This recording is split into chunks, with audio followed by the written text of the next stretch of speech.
गुरुजी पाठशाला में आपका स्वागत है। चलिए शुरू करते हैं।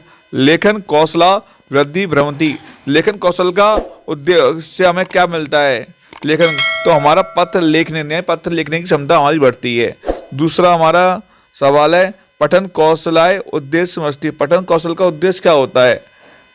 देखिए सभी सवाल एक से होते हैं, सभी लैंग्वेज का उसका बस अर्थ थोड़ा पढ़ने में थोड़ा अलग होता है बस। तो इसका आंसर होगा पठयात ग्रहणम, यानी पढ़ने का अर्थ ग्रहण करना ही इसका उद्देश्य होता है। तीसरा देखिए आप, मुख्यतः भाषा शिक्षण संवेद केन स अस्ति।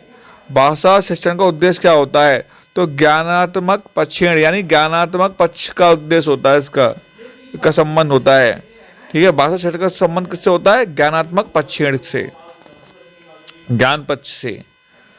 नेक्स्ट देखेंगे भाषाएं कौशलान संति। भाषा के कौशल कितने होते हैं? तो भाषा के कौशल हम जानते हैं 4 होते हैं। चतवारी, यानी कि श्रवण, सुनना है, बोलना है, पढ़ना है और लिखना है। सभी भाषाओं में 4 ही होते हैं। चलिए नेक्स्ट आता है अब, मुख्य रूपेण संस्कृत भाषा शिक्षण शो उद्देश्य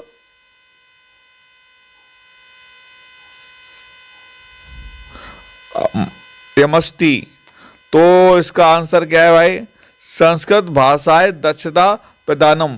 मुख्य रूप से संस्कृत भाषा शिक्षण का उद्देश्य क्या होता है? तो संस्कृत भाषा में दक्षता प्रदान करना होता है। हर भाषा का यही उद्देश्य होता है। इंग्लिश में दक्षता, हिंदी का हिंदी में। चलो नेक्स्ट क्वेश्चन देखते हैं। दृष्ट लेखन विधि प्रयोगा क्रियते।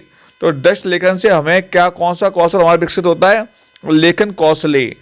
लेखन कौशल विकसित होता है। ठीक है, लेखन कौशल्या विधि रस्ती। तो लेखन कौशल की कौन सी विधि है? तो मॉन्टेसरी विधि।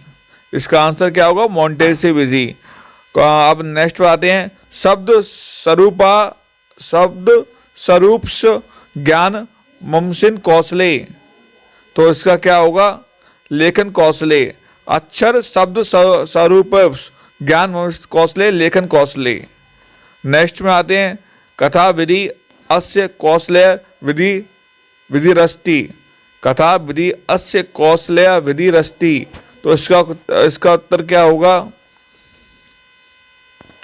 पठन कौशले। कथा विधि का जो हम कौशल विकसित करते हैं तो उसका हमसे पढ़ने की हमारी जो कौशल होता है हमारा विकसित हो जाता है। नेक्स्ट पे आते हैं हम, पठन कौशलया श्रेष्ठ विधि रस्ति। तो पठन कौशलया श्रेष्ठ विधि रस्ति का आंसर क्या होगा? पद्धति। ठीक है, और हमारे चैनल को सब्सक्राइब जरूर करना आप लोग। 11 नंबर है आपका, भाषा कौशल क्रमशः चरणानी। भाषा कौशल के चरण किस क्रमशः कैसे होते हैं?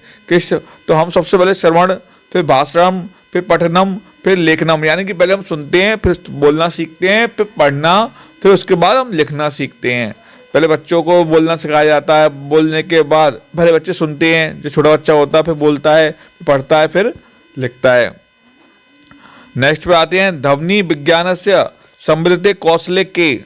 ध्वनि विज्ञानस्य समृद्धि कौशले के।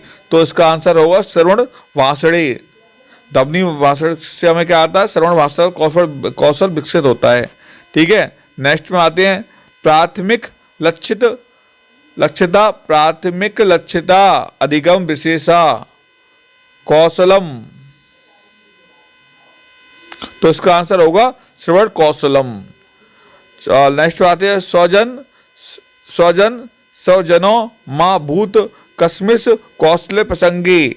तो इसका आंसर क्या होगा? भाषण कौशले। संस्कृत, अब नेक्स्ट आते हैं, संस्कृत भाषाएं कथिता देशानुसारे कार्य संपादने विकासो भवति। तो इसका उत्तर क्या होगा? श्रवण कौशलस्य।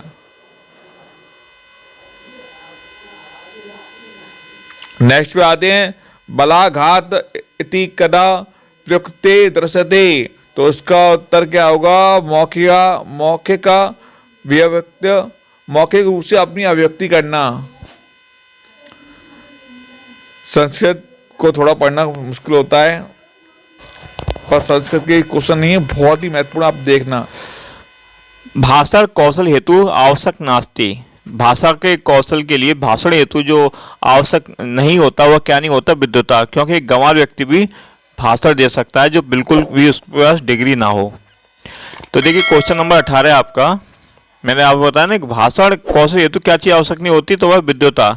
यानी जरूरी नहीं कि आदमी कि BA MA पास है तभी भाषण दे पाएगा, भाषण कोई भी दे सकता है। क्वेश्चन नंबर 18 आपका, भाषा सा कौशल नास्ति।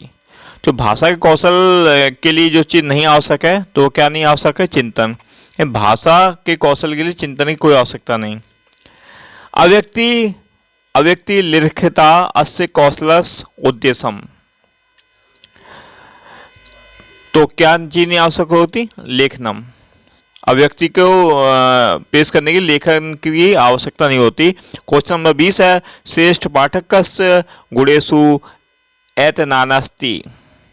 श्रेष्ठ पाठक के जो गुण हेतु क्या चीज आवश्यक नहीं होती, तो क्या चीज आवश्यक नहीं होती। देखिए अगर आप चैनल पर नए हो तो चैनल गुरुजी पाठशाला को सब्सक्राइब कर लेना दोस्तों, और हमारे वीडियो को शेयर भी कर देना। तो वह आवश्यक नहीं होती, यथालिखित पाठक।